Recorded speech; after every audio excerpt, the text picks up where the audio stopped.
So this week, our cover story looks at the conflict that's flared up between India and Pakistan, and in particular, how this puts India's Prime Minister, Narendra Modi, on the spot. This is just the latest of many, many terror attacks that have taken place inside India, conducted by groups based in Pakistan. 2 weeks ago, there was a terrible terrorist attack in the Indian-controlled part of Kashmir. 40 Indian soldiers were killed. In recent days, Mr. Modi has ordered Indian airplanes into Pakistani airspace to bomb targets there in retaliation.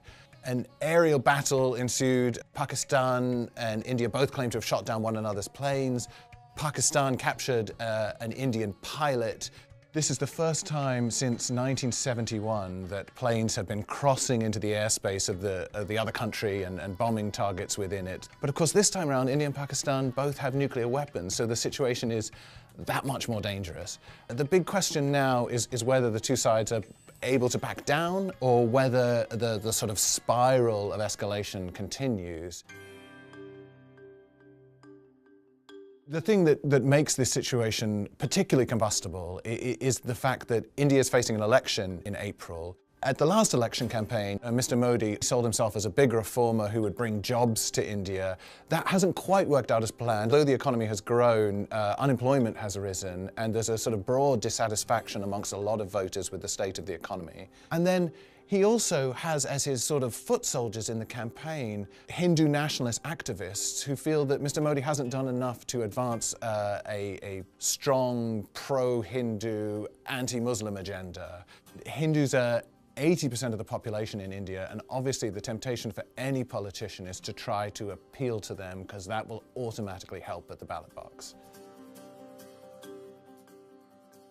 Mr. Modi is an avowedly nationalist politician. He has a particularly carefully cultivated sort of tough guy persona. There's all kinds of pressure on him to try and appear resolute and strong, not back down, teach the Pakistanis a lesson. That's the kind of rhetoric he uses all the time on the campaign trail. And that pressure, obviously, could result in a stronger reaction that could lead the two countries further down this spiral of conflict. Having said that, there are some signs that neither country wants the conflict to escalate. Western countries have tried to sort of take India onto a different course, a diplomatic course, try to raise this in the Security Council, get condemnations of the terrorist group and of Pakistan's support for it there in the Security Council, to try and bring this onto a diplomatic track and diffuse the tensions.